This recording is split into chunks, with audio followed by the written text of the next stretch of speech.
Hello, good afternoon, everyone. Happy to be here today.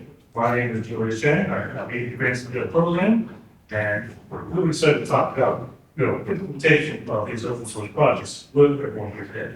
My partner Brian is. I'm Lucas Brown. I'm Julius's lesser half, and the lead specifically of Simpler Grants.gov. I'm also the Chief Innovation Officer, Office of Grants, which means I do lots of random, unpredictable stuff.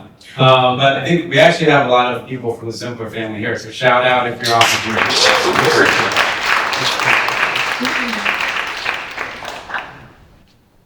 All right, so real quick, for those who don't know, Grants.gov is the conduit by which federal government gives out discretionary federal financial assistance to the funds. It is the starting point of over $300 billion a year in grant funding makes ways to communities that need. We have 10 million visitors who come to Lansing every year. And for those that don't know, Grants.gov is an old system. It is 20 years old. It's got a huge monolithic archaic tech stack. And HHS has tasked myself and Lucas to fix it. And I'm really happy that Lucas is here. He's bringing a lot of energy, a lot of modern best practice that we're going to dive into how to build out the open and revamp Grants.gov to be a modern, accessible system that supports all of our needs, all of our communities. So think about our approach, right? We really have the best setting to move forward, right? We like to do what we need to do. And some things that we both believe in are agile development to deliver software early and often to provide real value to our users, which, by the way, is every single federal department and agency that gives out a grant. There are about 53 departments and agencies that offer competitive discretionary grants. We can use the research, so this is a direct user research for people that are affected by our services. The last 20 years, Grants.gov has been run by the Department of Health. It's been run by our staff to processes to the end users to try and figure out what does someone need when it comes to posting a grant and applying for a grant. Well, we're not doing that. We're going to use the research for this project. We're going to actually talk to the people that use our services, install our services, in order to remedy those areas. We use that information, that research, to do data-driven decision making. And then lastly, as top of today's conversation, we build good people using open source tools and technologies to make sure that we hold ourselves accountable and deliver best-in-class services. So here's just a couple tidbits about how we're looking at the open. All code for the new Grants.gov is going to be fully open source. Find posts on the HHS GitHub. There are links in our presentation.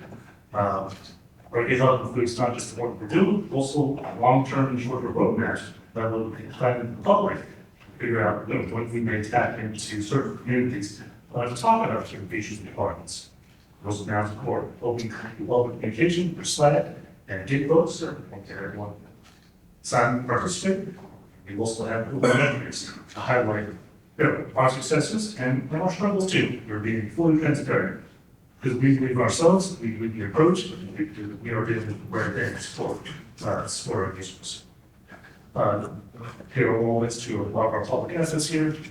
Chat with us at GitHub, honestly Slack, and this is just a sample of what you can see on our GitHub repository in terms of our work as Red students. This project is just at GitHub. We have an exciting time for the next few years to lay it out in rough terms right now. We will certainly fine tune that as the project progresses. All right.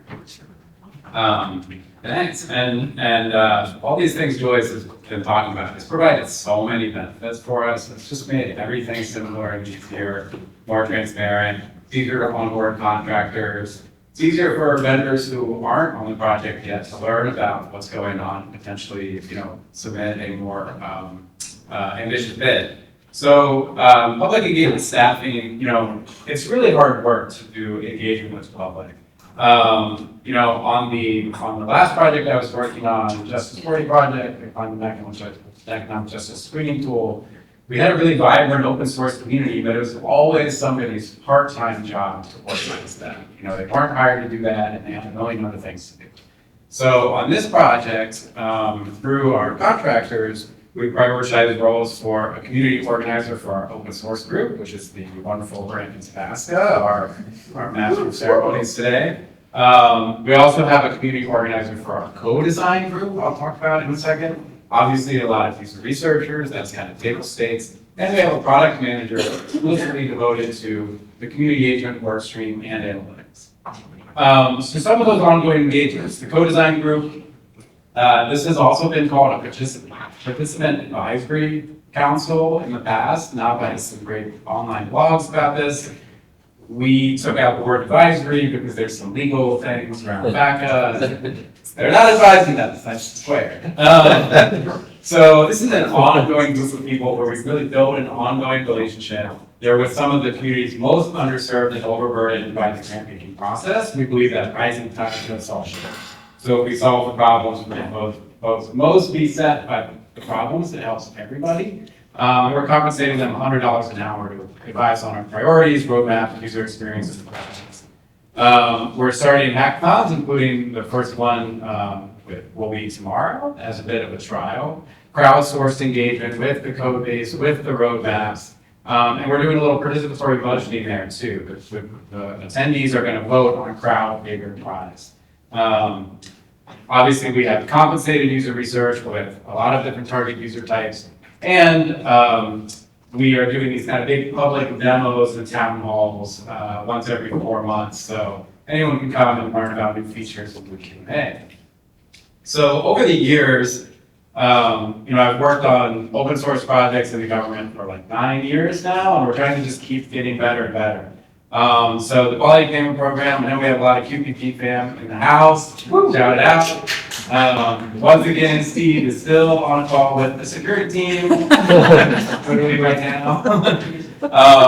It was really good, especially for 2017. It was amazing. Some of the code base was open. There were really good developer docs. We had a very active Google group where people were asking questions and answering it for themselves.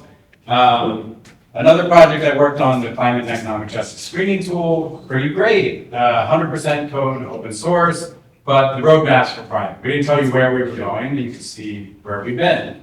There were strong developer docs, including translating our startup instructions into Spanish, very active Google group and a Slack channel, twice monthly meetings and forums, but there was no full-time staff. So with Grants.gov, hopefully this is going to be truly excellent. All of the code and all of the roadmaps and most of the documentation, except for like some security and personnel stuff, is public. We're trying to have that co-design group, our advisory body, steer the ship and really help us set the roadmap. We have full-time staff dedicated to engagement. The Slack instance we're using for user engagement is the same as the Slack instance we just use for our daily work. So the engineering channel is public, the design channel is public. We can really engage people. And we have these ongoing, big demos and engagements. So, our goal very explicitly is to be the most publicly engaged and collaborative federal software project in the history of the federal government. We desperately want your competition. So if you think you're the best, we want to collaborate with you and help make everybody better. But we really think this is going to deliver better value faster by helping us identify problems and crowdsource from the whole world. So come join, visit simplergrants.gov, sign up for our newsletter, come join our hackathons, or come talk to us later. Thanks.